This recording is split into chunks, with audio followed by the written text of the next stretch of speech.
Hello buddies, अस्सलाम वालेकुम, welcome in धमाका फिजिक्स। तो आज हमारा लेक्चर है डिस्टेंस और डिस्प्लेसमेंट पर। तो डिस्टेंस और डिस्प्लेसमेंट क्या होते हैं? ये है पॉइंट ए, ये है पॉइंट बी। दो पॉइंट से डिस्टेंस और डिस्प्लेसमेंट को आज हम अच्छे तरीके से एक्सप्लेन करेंगे। ये पॉइंट है ए, ये पॉइंट है बी। अभी ये आपका घर है, ये आपकी फ्रेंड का घर है, या आप ऐसे कह सकते हैं ये आपका घर है, ये नोमी का घर है। आप अपने दोस्त नोमी के पास जाना चाहते हैं तो एक ये रास्ता है गुलाम रसूल वालों के घर से, ये विजय वालों के घर से, ये काजल वालों के घर से, ये अब्दुल शकूर वालों के घर से। ये सब के सब मुख्तलिफ रास्ते हैं आपके घर और नोमी के घर तक। इन सब रास्तों को, ये रास्ता हो चाहे ये रास्ता हो, ये सब के सब बेटा, इन सब को हम क्या कहते हैं? ये है 1, ये है 2 रास्ता, ये 3, ये 4th पाथ और ये 5th पाथ। इन सब रास्तों को बेटा हम क्या कहते हैं? ये सब के सब डिस्टेंस कहलाते हैं। तो आपसे कोई पूछे डिस्टेंस क्या है? गाड़ी जिस भी रास्ते से चलती है, किसी भी रास्ते से चले, चाहे वो बेटा कर्व हो, चाहे ऐसा हो, चाहे ऐसा हो, चाहे ऐसा हो, ये सब के सब रास्ते क्या कहलाते हैं? डिस्टेंस। तो आपसे कोई पूछे डिस्टेंस क्या होता है? बॉडी जिस भी रास्ते से चले उसको बेटा हम डिस्टेंस कहते हैं। तो बहुत इजी सी डेफिनेशन है डिस्टेंस की। Body cover a path in any direction. Body cover करे रास्ता किसी भी डायरेक्शन में, किसी भी डायरेक्शन में, चाहे उसको डायरेक्शन हो चाहे नहीं हो, उन सब को बेटा हम डिस्टेंस कहते हैं। और डिस्टेंस के लिए यही चीज, और डिस्टेंस को आप डिनोट किस लेटर से कर सकते हैं? डिस्टेंस को जाहिर करने के लिए डी भी लगा सकते हैं, S B, R B, X B. इन चारों लेटर से जहां पर भी ये लेटर्स आए बेटा फिजिक्स में किसी फार्मूला में, तो ये डिस्टेंस को रिप्रेजेंट करते हैं। तो डिस्टेंस को हम किस लेटर से रिप्रेजेंट करते हैं? डी, एस, आर और एक्स से रिप्रेजेंट करते हैं। डिस्टेंस बेटा एक स्केलर क्वांटिटी है। आप एक अगले चैप्टर, मेरा पूरा इस पर पूरा चैप्टर होगा स्केलर एंड वेक्टर, तो उसमें बेटा मैं डिफाइन और डिटेल में करूंगा। तो कुछ ऐसी क्वांटिटीज होती हैं जिनको क्या होता है? डायरेक्शन होता है। कुछ ऐसी क्वांटिटीज होती है जिनको डायरेक्शन नहीं होता है। कुछ ऐसी क्वांटिटीज जिनको स्पेसिफिक डायरेक्शन हो उनको वेक्टर कहते हैं, और जिनको लाजमी नहीं हो डायरेक्शन तो उनको हम स्केलर कहते हैं। तो बेटा मैंने लिखा है ये it is a scalar quantity. ये एक स्केलर क्वांटिटी होती है। कौन? डिस्टेंस जो एक स्केलर क्वांटिटी है, और distance is always positive. Distance हमेशा पॉजिटिव होता है। कैसे? ये है ए पॉइंट, ये है बी पॉइंट। आप अगर इधर से ए से गए ए टू बी 4 मीटर, फिर वापस आए 4 मीटर, अगर आपसे कोई पूछे टोटल डिस्टेंस बताओ तो आप बोलना 8 मीटर। तो डिस्टेंस बेटा किसे कहते हैं? डिस्टेंस किसे कहते हैं? तो आपने कहा body cover a path in any direction, जैसे भी गई ऐसे गई 4 मीटर, वापस आई 4 मीटर, 4 और 4 कितने हो गए बेटा? 8 मीटर। तो डिस्टेंस कभी भी नेगेटिव नहीं होता है, it is always positive. Body अगर ऐसे जाए कैसे भी, अगर आपको कोई कहे कि भाई ये रेट, सपोज आपको पता है इसमें 4 डायरेक्शन, अगर मैं ईस्ट, वेस्ट, नॉर्थ, साउथ, अगर आपको कोई कहे भाई 3 मीटर बॉडी ईस्ट गई, 3 मीटर ईस्ट गई और 4 मीटर साउथ गई, बताएं बॉडी ने डिस्टेंस कितना कवर किया? तो बेटा आप बोलेंगे 7 मीटर।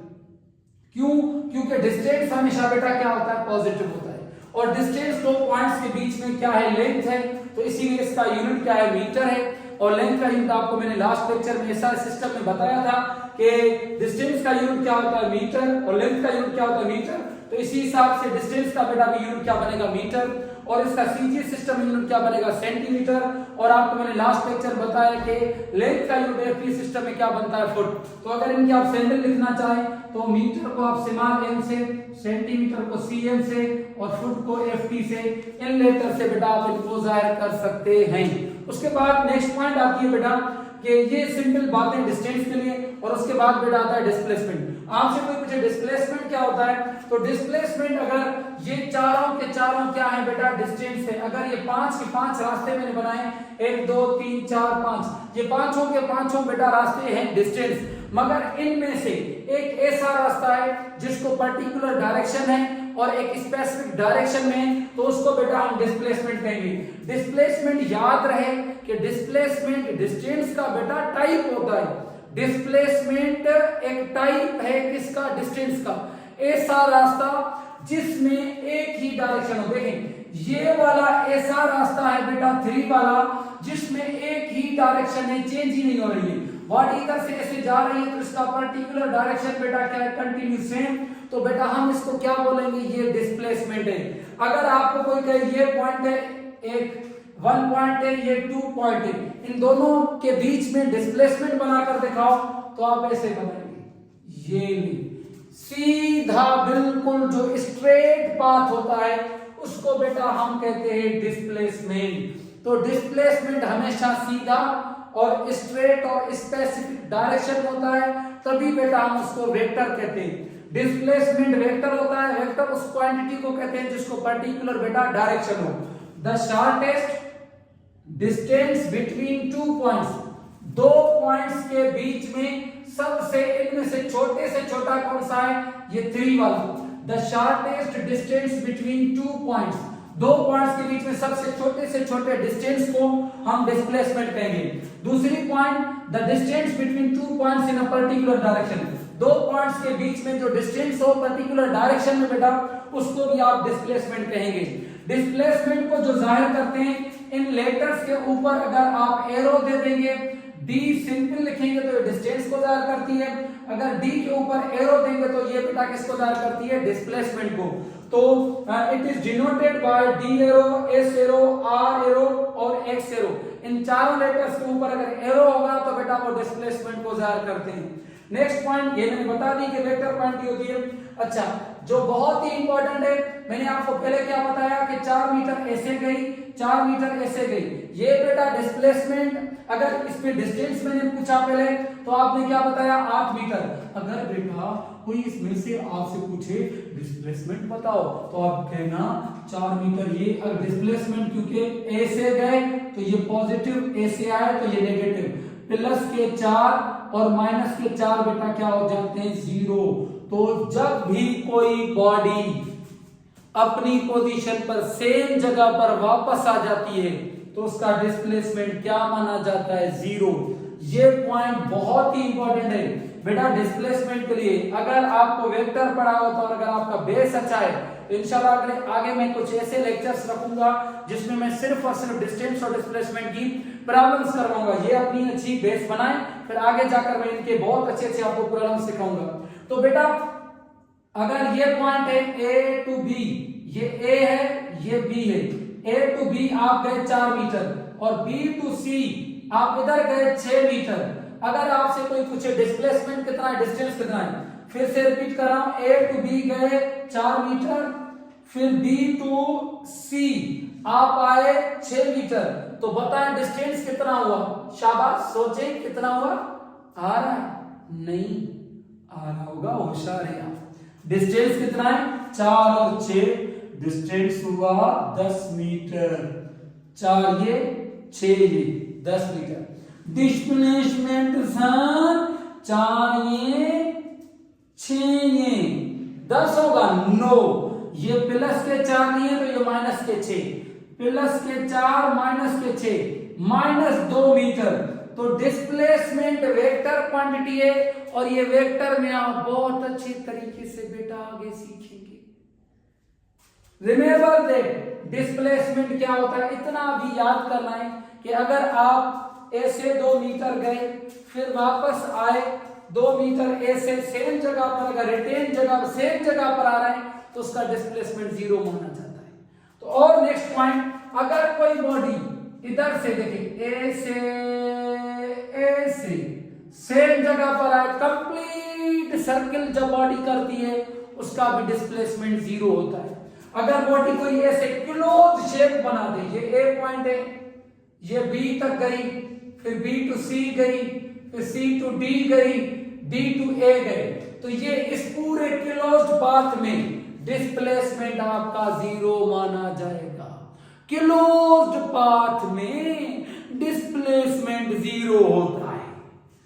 ये चीज याद, 2 ये प्लस के तो ये माइनस के 2, ये प्लस के 4 तो ये माइनस के 4, ये क्या हो जाएंगे, कट हो जाएंगे, डिस्प्लेसमेंट क्या हो जाएगा, 0। तो ये बेसिक सी बातें, अभी मैं नहीं आया हूं उस जज्बे में, ये छोटी छोटी बातें आपको बेसिक पढ़ा रहा हूं। तो ये से क्लोज्ड पाथ में डिस्प्लेसमेंट बेटा क्या बनेगा, 0 बनेगा, ऐसे भी 0 बनेगा, इसमें भी 0 बनेगा। और अगली पॉइंट, क्या ये सर ऐसे हो सकता है कि डिस्टेंस बड़ा हो, सॉरी डिस्प्लेसमेंट बड़ा हो डिस्टेंस से? कभी भी नहीं। क्यों? क्योंकि ये इसका टाइप है बेटा। देखें एक और इंपॉर्टेंट पॉइंट देखें, ये पॉइंट है ए, ये पॉइंट है बी, इधर से इधर गए, ये सिर्फ आप ए टू बी ऐसे गए, आपसे कोई पूछे डिस्टेंस कितना, आप बोलेंगे 4 मीटर। आपसे कोई पूछे डिस्प्लेसमेंट 4 मीटर, डिस्टेंस भी 4 मीटर, डिस्प्लेसमेंट भी 4 मीटर। इस कंडीशन में डिस्टेंस और डिस्प्लेसमेंट दोनों के दोनों बेटा क्या है, बराबर। तो किस कंडीशन में डिस्टेंस और डिस्प्लेसमेंट बराबर होते हैं, ये वेरी इंपॉर्टेंट पॉइंट है। डिस्टेंस और डिस्प्लेसमेंट बेटा तब बराबर होते हैं जब बॉडी स्ट्रेट पाथ में जाती है। ये मार्कर, ओ अच्छा कैच किया मैंने, इधर से इधर तक आया, इसने जितना भी डिस्टेंस किया है उतना ही डिस्प्लेसमेंट किया है। डिस्टेंस और डिस्प्लेसमेंट बराबर कब होते हैं, जब बॉडी स्ट्रेट पाथ में ट्रेवल करती है। मैंने तो लिखा नहीं है, आप नॉलेज के लिए लिखना चाहते हैं तो लिख सकते हैं, when body moves in straight path its distance and displacement are equal with each other. Simple. तो सिंपल डिस्टेंस, और मैंने ये पॉइंट आपको एग्जांपल दे दिया कि डिस्टेंस और डिस्प्लेसमेंट आपस में बराबर कब होते हैं, जब वो स्ट्रेट पाथ में बॉडी चलती है। हाँ, और अगर एक पॉइंट कि अगर बॉडी कर्व पाथ में जाएगी, ये ए पॉइंट है, ये बी पॉइंट है, अगर ऐसे जा रही है तो इस कंडीशन में डिस्टेंस और डिस्प्लेसमेंट आपस में बराबर नहीं होंगे। तो आज का लेक्चर हुआ हमारा कंप्लीट। अगली वीडियोस के लिए हमारे चैनल को सब्सक्राइब करें, कमेंट करें और लाइक करें। Thank you.